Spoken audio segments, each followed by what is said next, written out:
Hello foodie flower রূপা থেকে আমি রূপা সেনগুপ্ত। আজ বানাবো সজনে ফুলের বড়া।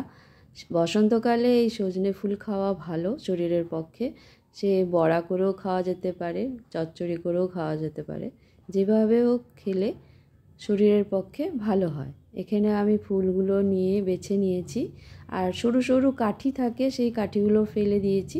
ফেলে এখন গরম জলে আমি ধুয়ে নেব। ছোট ছোট যদি পোকা থাকে সেই পোকাগুলো ওই গরম জলে মরে যাবে, সেই জন্য আমি হালকা গরম জল করে নিয়েছি। গরম জলটা দিয়ে দিলাম ফুলে। গরম জলটা ফুলে দিয়ে ভালো করে কচলে কচলে ধুয়ে নেব। ভালো করে ধুয়ে জলটা ফেলে দেব। জলটা ছেঁকে নিয়েছি। এখন অন্য একটা পাত্রে ফুলগুলো নিয়ে নিলাম। হাফ চামচ লবণ দিয়ে ফুলে মাখিয়ে 15 মিনিট এইভাবেই রেখে দেবো। ফুল থেকে যতটুকু জল বেরোনোর থাকবে সেগুলো বেরিয়ে যাবে, সেই জন্য 15 মিনিট এইভাবে রেখে দেবো। এদিকে নিয়ে নিচ্ছি একটা বাটিতে 2.5 চামচ মতন বেসন, 2 চামচ চালের গুঁড়ো নিয়ে এখন 15 মিনিট হয়ে গেছে। এদিকে ফুলের মধ্যে দিয়ে দিলাম বেসন আর চালের গুঁড়ো, আর 3টে কাঁচা লঙ্কা কেটে রেখেছিলাম ছোট ছোট করে দিয়ে দিলাম।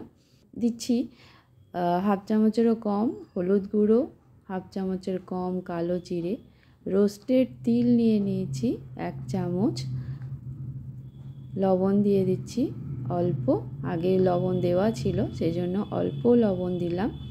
দিয়ে এখন জল না দিয়ে একটু সব উপকরণগুলো দিয়ে মিশিয়ে নিচ্ছি। মেশানো হয়ে গেছে, এখন অল্প অল্প জল দিয়ে মেখে নেব। খুব বেশি জল দেব না, তাহলে বড়া করতে অসুবিধা হবে। এখানে আমি তিল ইউজ করেছি।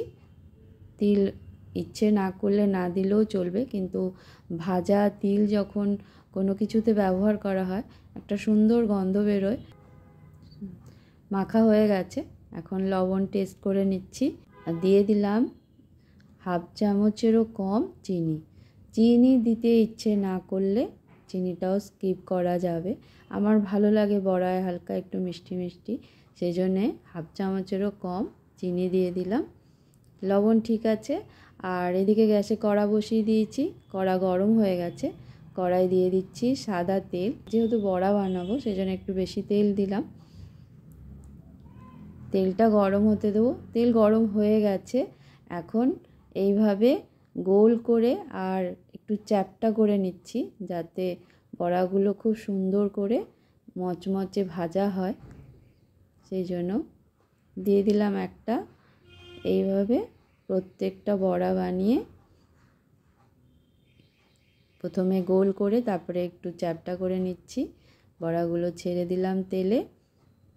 মিডিয়াম আঁচে 2টো পিঠ ভেজে নেব, তারপর একদম লো করে 5 মিনিট হতে দেব।